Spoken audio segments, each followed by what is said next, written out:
विनय और उसके 7 दोस्त अमीर बाप के बिगड़े हुए लड़के थे। उन्हें ना गरीबी की परवाह थी और ना ही फिक्र थी। उनका जो मन करता था वो वही करते थे।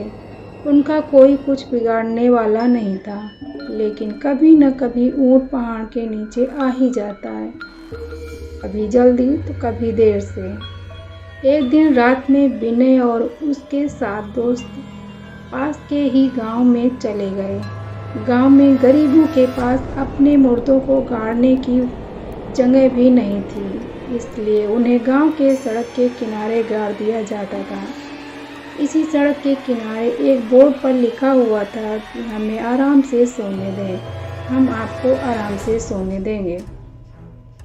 जब विनय और उसके 7 दोस्त वहां पहुंचे तो सबसे पहले उन्होंने बोर्ड को निकाल फेंका और फिर जिंदा इंसानों की इज्जत न करने वाले इन लफंगों के एकजुट ने मुर्दों के साथ भी यही सुलूक किया। कोई कब्र पर रखे फूलों को फेंकने लगा तो कोई कब्र पर बैठकर शराब पीने लगा। कोई कब्र पर रखे पत्थर को फेंकने लगा तो किसी को कब्र पर पेशाब करने का आइडिया आया। जब इन गिरी हुई हरकतों से इनका मन भर गया तो वो आगे बढ़ गए। जो हुआ वो विनय और उसके दोस्तों ने किया, पर अब किसी और की बारी थी। सारे दोस्त उसी रास्ते पर आगे बढ़ते जा रहे थे। तभी उनमें से एक को महसूस हुआ कि बहुत देर हो गई पर आगे कुछ नहीं आ रहा है और उन्हें ये लग रहा है कि वो उसी रास्ते पर गोल गोल घूम रहे हैं और वो कब्र बार बार उनके सामने आ रही है। तभी उनमें से एक बोला, दोस्त यार विनय, तुझे ये नहीं लगता कि हम यहाँ से पहले भी गुजर चुके हैं?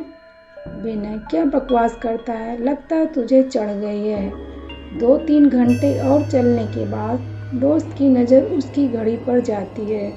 उसकी घड़ी पर 7 बज रहे हैं और ये शाम के 7 बजे तो नहीं हो सकते, मतलब ये सुबह के 7 बजे हैं। और अब वो सब इस बात को समझ जाते हैं कि ना तो ये रोड खत्म हो रही है और ना ही रात। वो रास्ते पर थके हारे चल रहे थे। तभी उनके सामने एक चुड़ैल आकर खड़ी हो गई। उसके बालों से उसका पूरा मुंह छुपा हुआ था। उसकी एक लाल आंख नजर आ रही थी। इससे पहले वो डर के मारे भागते वो बोली, चुड़ैल, हमने कहा था ना कि हमें सोने दो, कहा था ना हमने। ये कहते हुए उसने अपने हाथ में रखा एक भाला सारे दोस्तों की तरफ फेंका और उनमें से एक के सीने में आकर लगा और उसकी मौत हो गई। घर से 8 निकले थे और अब केवल 7 बचे। वो वहाँ से भागने लगे। तभी उसके सामने एक पिशाच आकर खड़ा हो गया। उसके चेहरे पर ना तो कान था और ना नाक था। उसके एक आँख था और एक मुंह था। तभी वो पिशाच बोला, हमने कहा था ना कि हमें सोने दो, कहा था ना। तभी वो पिशाच अपने दोनों हाथ ऊपर किए और देखते ही देखते उसके आसपास के पेड़ उखड़ने लगे और वो पेड़ आकर उन दोस्तों के ऊपर गिरे। इन सब के बीच 3 और दोस्त की मौत हो गई और अब इनमें केवल 4 लोग बचे हुए थे। चारों दोस्त तुरंत वहाँ से भागने लगे। सब लोग थके हुए थे और पीने के लिए पानी भी नहीं था और रात खत्म होने का नाम नहीं ले रही थी और न ही वो रास्ता खत्म होने का नाम ले रहा था। दोस्तों, विनय, हमने इन लोगों को सोते हुए परेशान करके अच्छा नहीं किया। ये हमसे इसी बात का बदला ले रहे हैं। विनय, हाँ, इतना तो हर बेवकूफ़ को समझ आ गया है कि ये लोग हमारे साथ ऐसा क्यों कर रहे हैं। कोई सलूशन बताओ, नहीं तो मुंह खोलकर ऑक्सीजन वेस्ट मत करो। इतने में उन्होंने देखा कि रोड में एक गड्ढा हुआ है और उनमें से एक दोस्त गड्ढे में जा गिरा। अब 3 दोस्त बचे थे। तभी उनमें से एक दोस्त बोला, क्यों न हम अपनी गलती सुधारें, हमने जो कुछ भी उन कब्रों का किया है, अगर हम लोग उसे ठीक कर देते हैं तो शायद हमारी जान बच जाए। विनय, बिल्कुल ठीक कहते हो, चलो ठीक करते हैं।